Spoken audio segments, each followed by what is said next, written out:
Good day, ladies and gentlemen. I welcome you to a new interview about interesting professions. Hi, welcome to the show. Thanks for coming. Hi, Could you just briefly tell us at the beginning what your profession is about and actually why you came here? Maybe just a little bit. I work in a call center and we use certain practices there that I don't really find very humane, and it's hard to actually empathize with the customers. So, are these some unfair practices that you might not even agree with yourself? Exactly. So, maybe you could start by telling the story chronologically, step by step, about how you got into this. That's what I always say. You probably saw some ad or something, but go ahead and tell us about it like that. And also when you started to realize what was actually going on there and so on. Honestly, I'm interested in absolutely everything. Actually, right away, like by the fifth day I was there, I got in through a friend who by then no longer worked there. It was more like being tied down. What really attracted me was the money. You mean good money? The money there is really good. How much would you consider to be good money? At least give me a range, for example. 50 to 100. Uh-huh. Depending on how skilled you are. How clever you are, huh? Sure. So that means he told you he worked there. He said he made good money. So you didn't really have a job, so you decided to give it a try there. And what is a job interview for a position like that like? The interview is basically that they ask you a few basic questions, like what you did before. They don't ask you about school at all. They don't even want a criminal record or anything like that from you. They don't care otherwise. They ask if you have a trade license because the pay is different depending on that. They want you freelance. Yes, because at first you work as a temp and then you work as a freelancer with the trade license. That always seems a bit shady. Yeah, it always seems a bit shady because I actually asked if it would be possible to do it as a regular employment contract, and it really isn't. It's so they can just fire you whenever they want. You say something stupid in a call and they immediately let you go. Basically, just like that, without giving any reason, of course, because you don't really, or maybe you do have some kind of contract, but there aren't any real terms. You basically have no rights or obligations. All right, so what was your first day at work like? How did they introduce you to it? On the first day, we had a 6-hour training. You sit there next to me. The team leader is basically training you on what and how to do things, introducing you to the system, telling you what to say, what not to say, and what you absolutely must not say. Sometimes we have to ask follow-up questions, like the ones related to the results. And basically, the main thing is that you get a kind of paper or just a folder in Microsoft Word, and there you have what you're supposed to say. And you just stick to that. From the beginning, they let you do it this way, because this way there are no mistakes, like this. Let's say it's some kind of template. It's designed to push people so that you can achieve your goal. So was there some kind of training and did you try it out practically or was your very first call already directly with the customer? It was directly a call with a customer, actually. The very next day after I started, my first call was already with a customer. There were some call recordings to listen to, actually, on that first day. Sure. When we listen to the more experienced ones, who, even if the customer doesn't actually want it at all, they still end up buying it. What were you offering? If I may ask, was it just one thing or various things? It depends. The call center works in such a way that someone always requests something, like they want to sell a certain thing and you sell various things, right? For example, there are people with things like erectile dysfunction and so on, from cosmetics to supplements. You must never say that it's a medicine, because then you'd basically be pretending to be a doctor. Of course, no one can do that without some kind of Yeah, exactly. expertise to sell this. So it's always vitamins, supplements. Exactly. So as I understand it, the salary depends on how much you sell. Yes, typically it's fixed at around 23, 24, up to 30, and then you get bonuses. That's where you can really earn more. Then there's also a kind of ranking where it's about who talks the most, who communicates with customers the most, who has the most calls, who gets the most orders. I see. So the salary really depends a lot on that. All right, so let's say your very first day at work then. My first day at work, I went straight to making calls. I came, explained how it works, and we started calling. So where did you get it from? Who was the first one? Who did you call? Who was your very first customer? How did it go? I don't know. I'm just the kind of person that this is totally against me and I couldn't handle it. Like bothering people, you know what I mean? So the very first call was with a lady who needed supplements, like for her joints and just for joint problems. And Did she need them or did you tell her that she needed them? How did that come about? she said she needed them. Usually we call people who either need them or are running out, or simply when people are told that a package lasts for a month and then When they have only 2 packages left, you just give them 2 months, 3 months. So these are customers who already bought the product before and you're trying to persuade them to keep buying it? I'm in the department where I actually extend how long they use it. Yeah. So that means you don't call random people? I don't call random people yet. If I if I had good results, then I would move to another department where I would be calling numbers that haven't ordered anything. They just signed up, maybe clicked on some ad or something, filled out a form, and sent it to us. There, I would be calling back these kinds of contacts. And how does that work? How does that work? Well, or let's say you mentioned there's some kind of paper, so let's do it like this. That there's some kind of template to actually make people buy the product. So can you outline for us how it works? Like how the technique actually functions? First, we ask about the results, what problems they have. Then afterwards, that's the first A4, the first page we ask about how they use it, how much water they drink, and so on. And then the second page is already the offer, like you need this, you need that. So you kind of follow up with that, like Then you have another page, which is about objections. objections, Yes, meaning, you defend the product.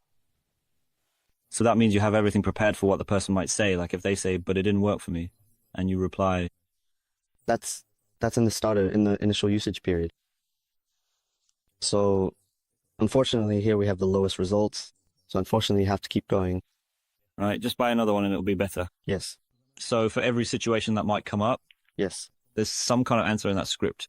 exactly, You don't even have to think about it. You don't even have to know, at all. you don't even have to know anything about the product.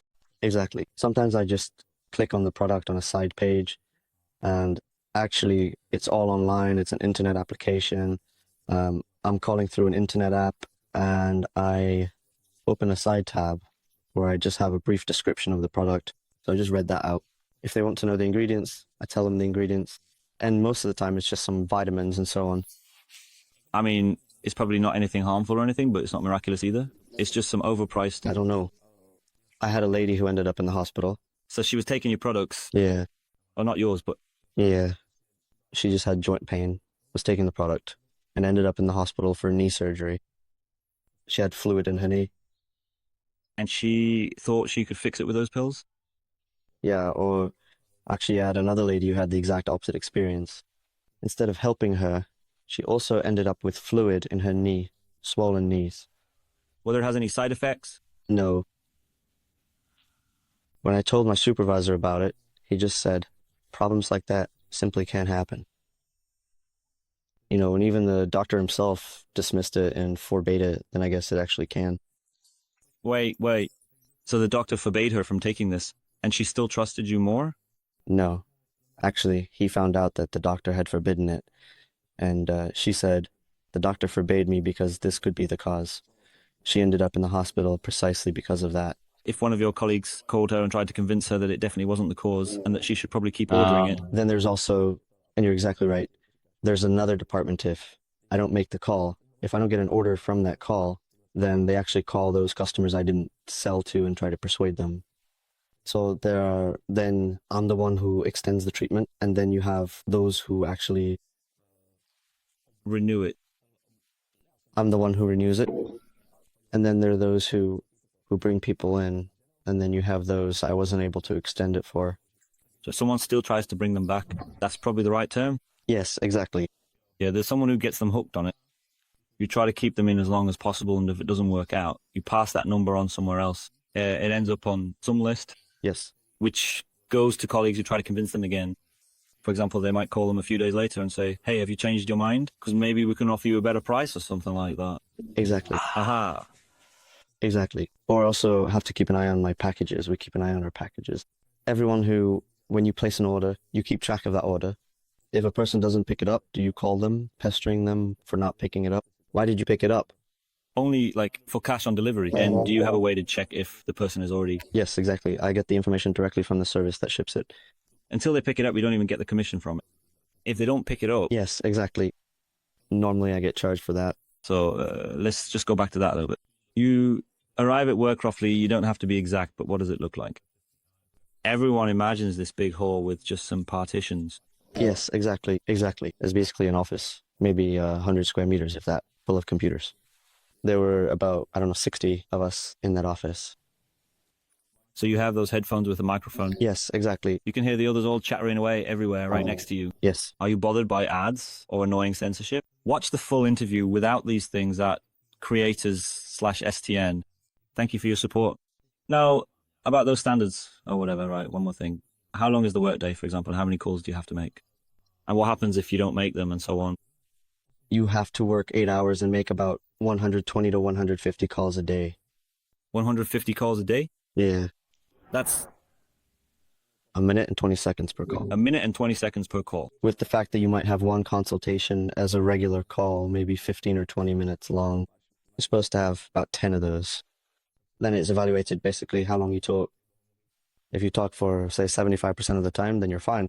If you talk for less than 70% of the time, then you're like, When you talk less than the customer, when you talk, like, basically the whole time your speaking time is being tracked. There's a timer, and during those 8 hours, you have to be talking. You have to make calls. 60% of the time? 60.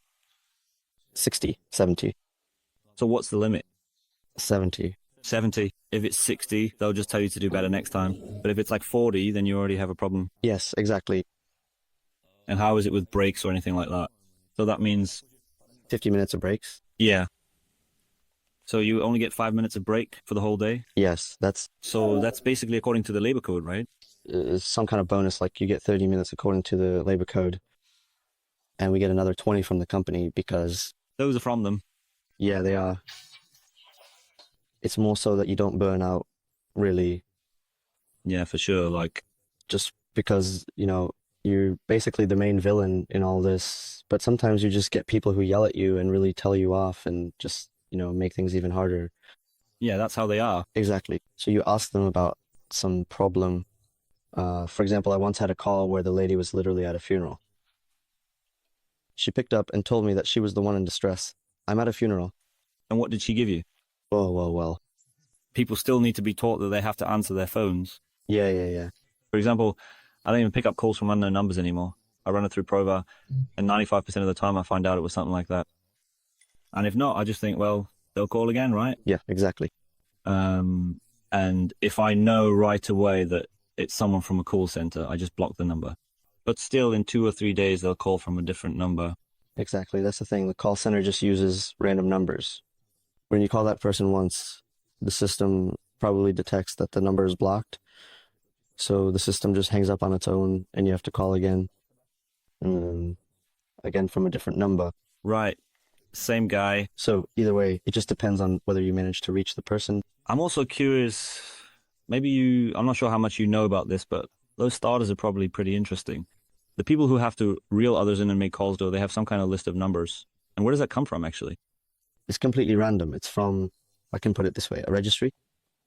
People just keep registering us through Facebook ads and like advertising. Someone clicked on something, filled it out, and then they share it, sell it around. There's just a whole trade in this, basically. There's this huge list of numbers, and the system just randomly gives you one after another. Exactly. And these people call up others and say something like, hello, I'm from this company and we're selling this and that. Yes, exactly. Were you interested in this product? And And they reel them in. yes, exactly. They can keep you on the line for 3/4 of an hour, even an hour. They always did this to me. Some guy would call and say, hello, Pavel Baran. We spoke on the phone some time ago and you were interested in investing. And I don't know anything about that. Oh, yes. And it's just totally crazy. Those are the financial ones. That's a bit different. I do something similar. You do something similar too? When it's some older lady, you have to remind her. But I can see that she definitely has the product at home, so she just needs to find it. So I might give her 5 minutes, for example, to find it. Yeah, but she really does have that product. I've never spoken to that person before. They do it kind of blindly, And in that other department, it's done like this. I showed interest in the product, but I never registered anywhere. Well, I can see it here, and they're already going. Do you have this problem here? We can solve it really easily. A girl who used to do something similar once told me that the biggest growth for people from the call center is when the customer hangs up on them quickly. When the call doesn't have a certain duration. Is that also some kind of measurable unit, or was it not like that for you? If they hang up within 30 seconds, then you just call again. Yeah. and it doesn't count for you in any way, or maybe it's different. It does count. If you say that the person simply doesn't want us to contact them, then we're accommodating and we remove them. Then someone from another department actually calls them to find out why they hung up, to check if I said something wrong. Yeah, so you're not bothering him again, but he's calling him Someone else calls them. and checks on it. Wait, but all your calls are monitored anyway. Yes. And now, does someone check it online? Like randomly tap into your calls and listen in? Then there's another department. It's Caldwell. I probably shouldn't say what it's called. No. And they actually monitor people live. For example, you have 30 people in one pavilion, so to speak. And then you have another 60 in the section where they listen in. And they really do listen in and just, Wait, so for every caller, there's roughly one person monitoring them? yeah, approximately. So 60 are making calls, 30 are monitoring, right? Oh. One person has two to watch, so it's random. No. Someone just tunes into this one, someone to that one.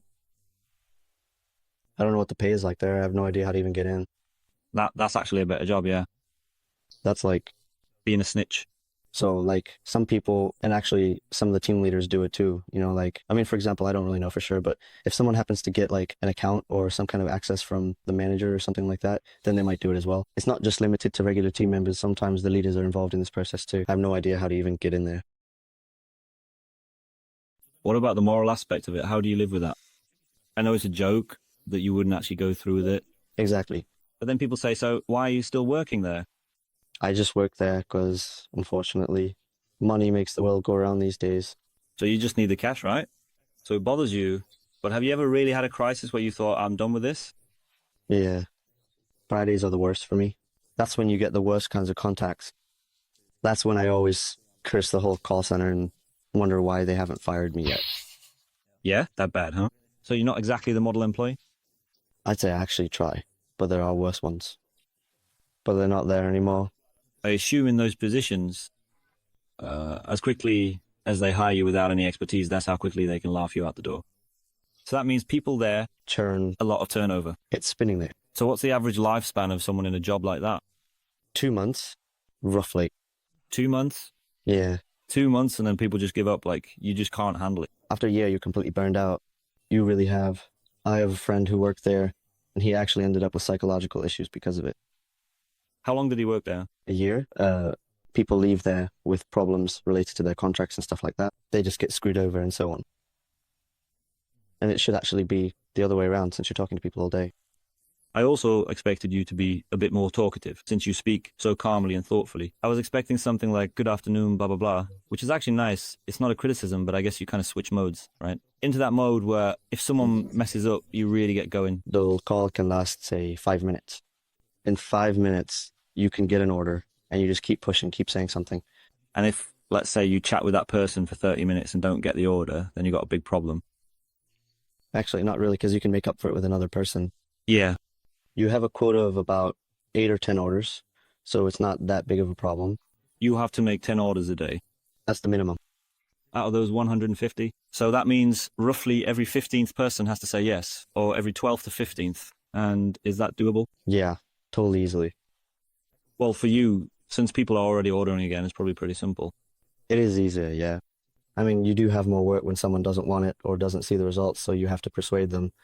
Honestly, the call can easily last 3/4 of an hour, but you can get like, just recently I had a call with a Ukrainian guy and I talked to him for a full 45 minutes and I had 4.5 in my pocket. 4.5 in your pocket Yeah, 4,500. from your commissions or something? Yeah. How much did he order for? Look, like this, for 4.5, I get a percentage out of that. I see. Well. So 3.5 went to the company, basically. Yeah, but from that I get, well, some extra on top, you know. The bigger the order, the better it is for you. So now then, you said there are some health risks involved with this, that it's mostly older people. Yes. It ranges from about 45 to 90 years old. I mean, I can't imagine that if someone called me about some dietary supplement, I would just order it based on that. Why would I do that, right? I'd look something up on the internet, weigh the pros and cons, and order it there. We have, well, I'd say these are more like fake studies. In reality, we have websites about like the results you can supposedly get from it. So people click on it, maybe read through it, and then they wait. Either they order it themselves, which is better for the company because they don't have to pay us, or we just call them ourselves, and either way they end up ordering it. Anyway, you tell them about it, about the product. Yes, Wait, so does the product actually do something, or is it completely just a placebo or something? in some cases, from what I've seen, it actually does harm, and in others, it really helps a lot. So it's like flipping a coin. All right. And would you take it yourself? Do you take any of that stuff? No. I mean, I did seriously consider the collagen they have, mainly because there's actually a lot of collagen in it, which I thought could be really beneficial for me. However, when I started hearing that people were having various problems with it, like unexpected side effects or discomfort, that kind of put me off and made me rethink whether it was a good idea. A family I know, maybe it's this one, an elderly lady, over 80 years old, let it slip that she had a box of this collagen, some kind, which were like ampoules, and the box cost quite a bit. It was a treatment for about 3 months, and it cost around 10,000. Is that something similar? Yeah, Something like that. And did someone call as well? I think it was either a similar product, which might even be banned, so it was probably more like someone called her. exactly. Those ampoules. I think we have ampoules too as well. Yeah, it was the can you screw open. That was a single dose. That might be it. And it's very much like in Poland for those, well, let's call them shots. No shot, just No, no, no. and that. So she ended up buying it for 10,000, and then she gave it to someone in the family because she didn't want it. Probably someone talked her into ordering it, but she actually didn't even want it. Some people can return it within 14 days. That's not a problem, but they have to call us. Do they get through? Rarely. It seems to me that it's rare. Like, I often have people telling me quite honestly that they just couldn't get through, and that's definitely possible. You know, sometimes it really can be difficult for some people to manage, and I completely understand that.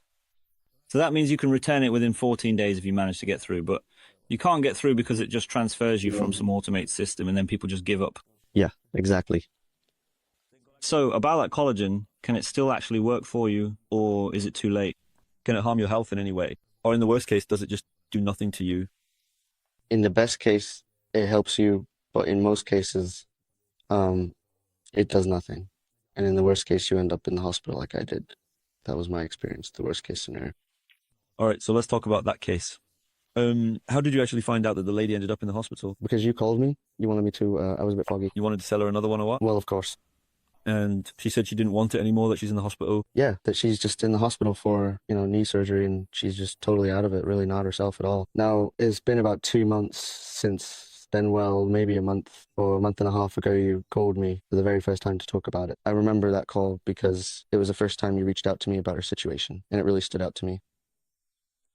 A month, 2 weeks ago, you called me again, and she was still in the hospital.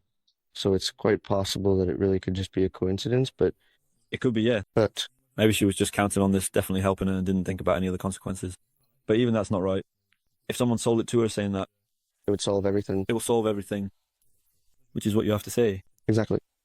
that's where the scam is. Exactly.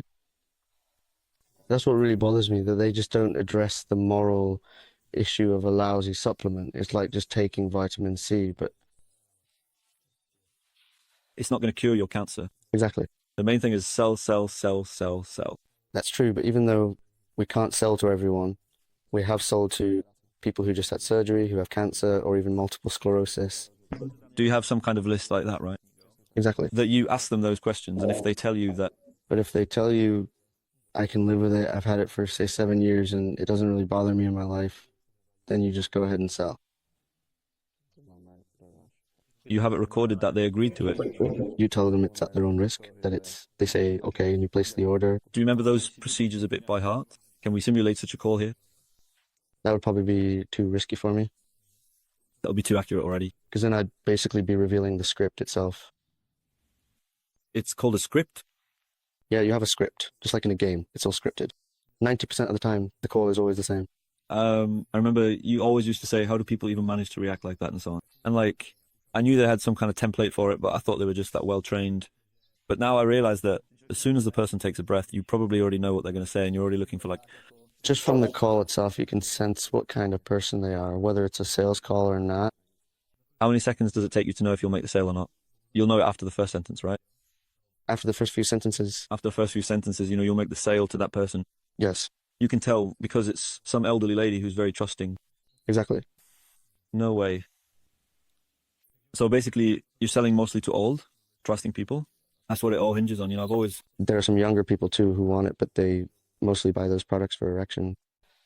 you sell erection products Sure. and it works, I assume.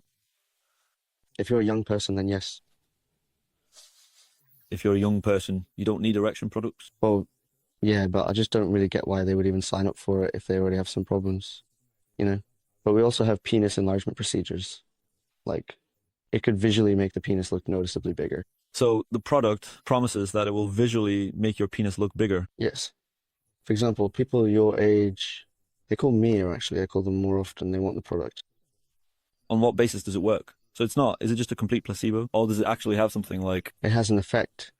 It supports, like, some kind of crushed roots and so on. those roots? Yeah, yeah. Normally, they're the kind that increase libido. But when I call, say, a 20-year-old who just wants to enlarge, his penis or prolong libido or the duration of sex, what are you supposed to do with that? Wouldn't it be better to just tell that guy to chill out? But for that, there's actually another product, which, in my opinion, is a total scam. It's just like a product it's supposed to support the first product. Wait, what's it called again? All right, booster. That's the name. And that's totally just a placebo. In my opinion, it's a complete placebo. It's really just a way to get more money out of that person, if you ask me. Like, if you look at it this way, you can get 8 or 10,000 out of that person. Sometimes even 14. It depends on how much you offer it for. So on average, a single order ranges from, I don't know, 5 to 10 or 15,000, right? Up to 5, yeah, up to 5. And then we can actually call that same person up to 4 times to get them to order something. And with people like that, you usually make, say, 20,000 per person for the company. For yourself, you get, I don't know, 2 or 3,000 per person like that. Oh God. We got rid of those kinds of scammers who used to do those demonstration shows and went door to door, and now it's all moved online. Exactly. And that's what bothers me about it. It's definitely like I end up compromising my morals. Sometimes I even call people I know. Do you recognize anyone you called? Yeah, like my grandma's friend and so on, who used to come over to our place. You recognize them by their voice, right? Yeah, yeah, even by their name. Oh, I see. She introduced herself and you realized it was her. Hmm. And you just went ahead and sold her collagen for 15 grand. No, you just have to, they pressure you into it. You can't protest. They monitor you, right? You could say, hello, Mrs. Novakova. Sorry, this is a scam. No, you actually can't do that. If you do, they'll kick you out right away. And you could even get fined. Like, they really fine you at that job. They fine you? Hmm. For what? If you don't meet the package quotas over time, for example, if you have a bad week and only manage 3 packages a day, they'll either kick you out or fine you 5,000 for each package for every day you didn't fulfill the orders. This month, I got fined about 2,500. For what? Not meeting the package quota, not meeting the speaking or call requirements, various mistakes. You talk too little. Yeah, I talked too little. There were some mistakes, so that's minus 2,500. Did you ever have a day when you didn't sell anything at all? No, it was always at least 3 packages. Packages? It's like within that you have a lot of, it depends on what exactly you sell. So it's counted as a package. And they can be like, if there are some creams, you might put in 8 of them, for example. Right, that's usually like a super great package. No, no, no. Like when you get 2 for free. Here, I'll even give you my own little discount. It's kind of painful. Again, I get that same feeling like with the car salesman. And again, I have that tight, uncomfortable feeling like, damn, I really can't handle these things. Of course, we're glad I always look at it this way. It might happen that one of you will write to me like, why do you bring these kinds of people here? Well, that's exactly why, right? Warn your parents, show this to your grandparents, and talk to them about it, warn them. Exactly. That's why I agreed to do this. Exactly. I mean, I want the company to, at the very least, not be in the red. It never will be, though. Or, over time, it will probably get phased out. Just like those pot salesmen, those scammers from back in the day, once their word gets out enough, people just won't fall for it anymore. For example, I think our generation, like I told you, I'm good now. I don't call companies for this or that anymore. I'm done with that. I just don't do it as much anymore.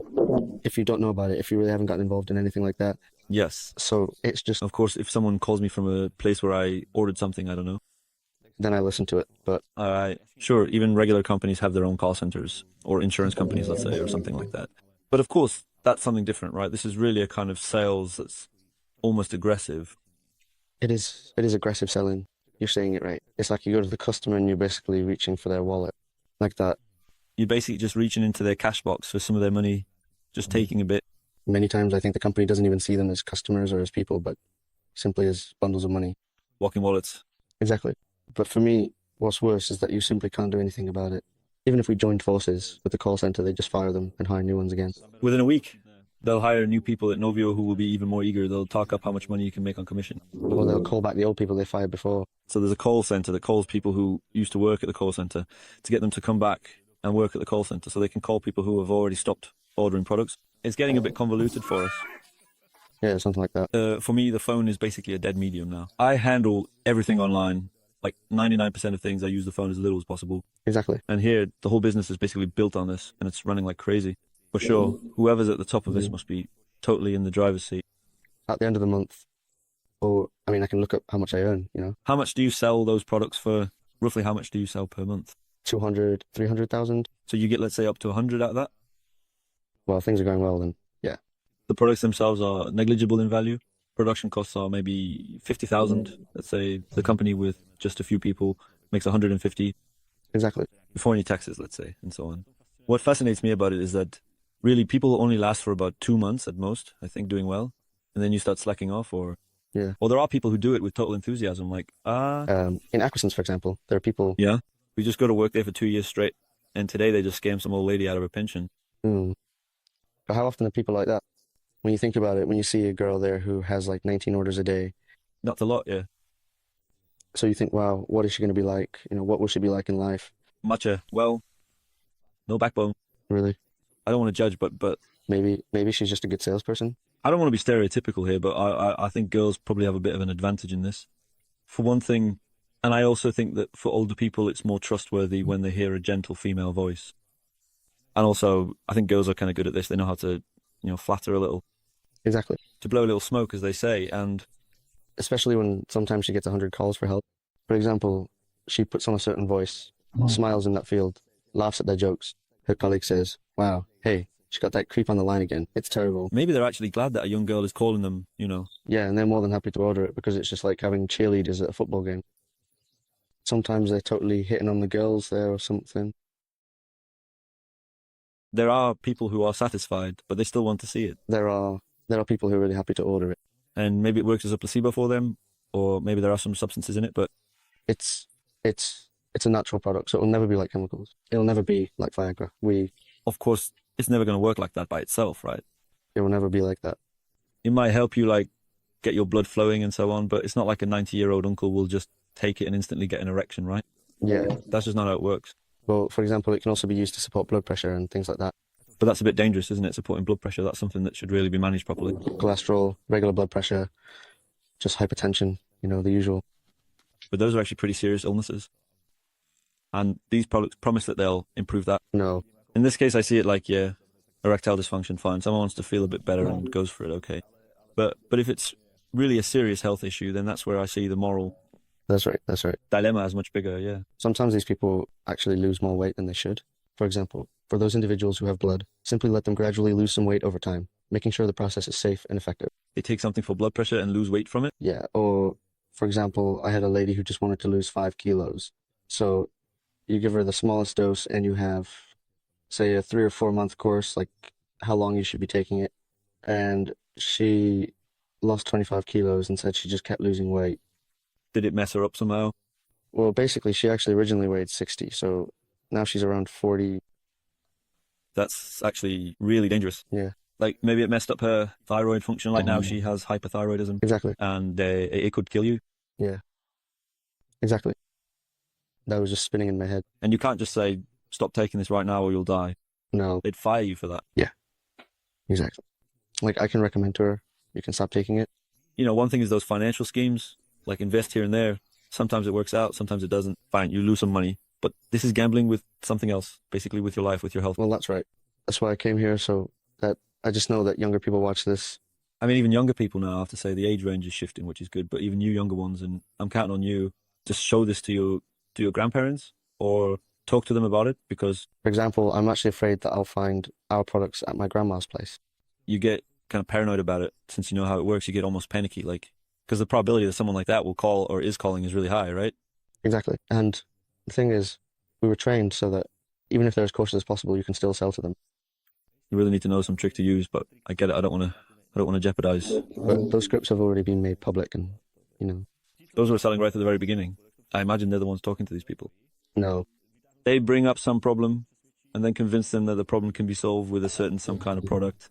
Or sometimes what I do is I know that the problem just can't be solved, for example, and I just recommend something else to them. Yeah, so then the person orders it, uses it, and you have it somewhere in your system. Aha. So with this lady, you actually know exactly when she picked it up, right? This lady has been using it for about a month now. He'll call me if he wants another pack. Exactly. You call and she says, "No, listen, it didn't really help me and I don't want it anymore." And you say, and you immediately have it in your list then. Well, maybe you've only been using it for a short time. This particular product only starts working after Exactly. It's like you're reading our script. effect takes 3. So order one more and we can guarantee that Yes, exactly. now it will really. And then we'll call again and It's like you're reading our script. people think that's that psychology again. I've already put in a fiver, so instead of wasting that fiver, I'd rather put in another fiver, and maybe this time it'll work. Maybe it will, yeah. They're already hooked because they've already invested some money into it. Hey, but I just don't get how those people in that other eShop do it. They'll place an order there for like 8,000. For what exactly? For some product, it doesn't matter which one. They just place an order. How much do you have to buy for it to add up to that? It must be ridiculously overpriced or something. Yeah. They just name a price and people just go for it. Over the phone, it's completely different. If stores were like that and you saw it on the shelf for 8,000, just 3 little boxes or something, you'd just walk past it, right? Those pensions simply wouldn't buy it from you. This is the thing, okay, like you said, pensions might not be anything special, but people buy like cheap food, even stuff that's almost unsafe, just to save maybe 600 crowns a month, and then they go and spend 8,000 on something like this. Yeah. Do you get this logic? This really annoys me. How much do you actually get for those 8,000, for example? Is that like a year's supply or half a year or what? 4 months. For 4 months? And for the same price you have, I could purely theoretically sell the same product for 2.5, 2.8 for 4 months for the same price. It depends on whether they want it or not. They don't have to lower the price just because they really want it. So you have some price and you can go down with it by up to, say, 80%. But okay, you must have some tables for that, right? Exactly. Simply, You can sell it for 8, you can start at 8, and you can even sell it to him for 2.5, and you're still in the black. it's still in the black. 280, yeah. No, it doesn't matter. Just a few hundred, yeah. It doesn't matter. Well, it just shows how much of a scam this is, right? Exactly. At the very least, it's just overpriced or something. It doesn't really work. Or it works in some way, but like, if it's a dietary supplement that says you'll feel more energetic or something random, then it's like, okay, people are just being gullible. But if you're promising them that their cholesterol will go down, like, Exactly. which they're actually being treated for, and then they might stop taking their conventional medication prescribed by a doctor and instead start taking this. Exactly. And that's what I found really controversial. There was actually a statement saying that we absolutely do not discontinue any medication. And they deleted it from the script. They simply said, you won't be saying this anymore. You were supposed to say, above all, do not stop taking any medication prescribed by your doctor, and that part was removed. There was also a question about illnesses, whether people have any diseases, and especially about their medications. And actually, that question was deleted. Which means that people can now logically conclude, well, I won't take what the doctor prescribed anymore, and I'll rather take this miracle product instead. But the thing is, you get a fine from the company if you say that. Would you get fined if you said, above all, don't stop taking your own medication, or if you told them to stop taking the medication? In some scripts, it's there. In some scripts, it's not. So it depends. It depends on what it is, whether you're renewing that person and extending their treatment, or if you're upselling them that placebo product, or you just extend their treatment to those 8 months. So it really depends on what kind of person it is and what exactly it is, if I put it that way, per contact. Roughly, the price is up to 5,000 for 4 months, so about 10,000 per person. Then you extend the treatment to 8 months, so that's 20,000. And then people usually just give up on that person, because at that point, nothing can convince them anymore. We wait a year and then call them again. And you sell them something else? Yeah. For some other problem. Exactly. How can this even be legal, man? But the thing is, it's also well polished because it's a dietary supplement and it's a dietary supplement. It's voluntary. You're not pressuring anyone. Exactly. You're just offering them something. They take it. It's up to them. There's nothing like the fact that you're manipulating them and so on. That's just not, it's not illegal. Exactly. It's terrifying, man. I've got goosebumps all over, even on my ass from this, man. This really bothers me. But no, I'm just glad you're okay, really. Yeah, but But it really bothers me how people just look at it, like they can see on you that you're really like affected by it. because it's actually an attack on those people, on the people who should be protected, on the elderly, who then end up being manipulated just the same by politicians or by anyone else, ultimately, Exactly. by all sorts of scammers, really. If you can convince them that taking some vitamin will help them more than medicine from a doctor, then why wouldn't you convince them that their pensions will double? Or that You can't actually say that they'd kick you out on the spot for it, but still, it's in the subconscious. It's in the subconscious of those. you don't say it out loud, but you work with the person in a way that you plant that idea in their mind so that they actually come to that conclusion on their own, That's exactly how it is. which is actually much worse than if you just told them. Maybe if you told them directly, they wouldn't believe you, but when the person thinks they came to it on their own, then Exactly. Like you tell them what the possible effects are, and then they really start thinking, wow, so why did the doctor prescribe me this? For which I apparently need additional liver support, and then this other thing. So in the end, they'd rather just start taking only the supplements and simply stop taking everything else altogether. They'll just take supplements, and in the end, they might even die. Exactly. and that's what I find crazy about it, that the company doesn't address this. The way I asked the question, I realized that this is probably something they don't want to do. Yeah, in my opinion, that's just totally off the mark. And that's just because of that one question. Yeah, I've had enough, pretty much. I'd like to thank our media partner, Chorus Media, for helping these interviews live on beyond YouTube and reach those who need to hear them. Check out their websites. You'll find plenty of articles there about technology, science, space, video games, or even celebrity lifestyles. From what I understand, from what you're telling me, the rules are getting even stricter. Exactly. The the techniques are much more controversial, much more morally questionable, Yes, exactly. which triggered you. That's why you came Yes. and spoke about it publicly. Yes. Again, thank you. Thanks to you all for watching this all the way to the end. Please try to talk about this with your parents, grandparents, and prepare them for the fact that something like this could happen. Really check in and talk to them, ask if anyone has called them and so on. Because at this point, I feel like it's not just about money anymore, but also about the person's health. That's right, yeah. And I'm glad you let me come here. I'm glad that you found enough self-reflection and everything, and you didn't have to do it, and you did it. So thanks a lot for that once again. If you like the video in general, support it by sharing, liking, commenting, or writing about your experiences in the comments. If you have similar experiences with a call center or with people who try to push some dodgy or meaningless product on you, for example, I would be glad if this video reaches a wider audience.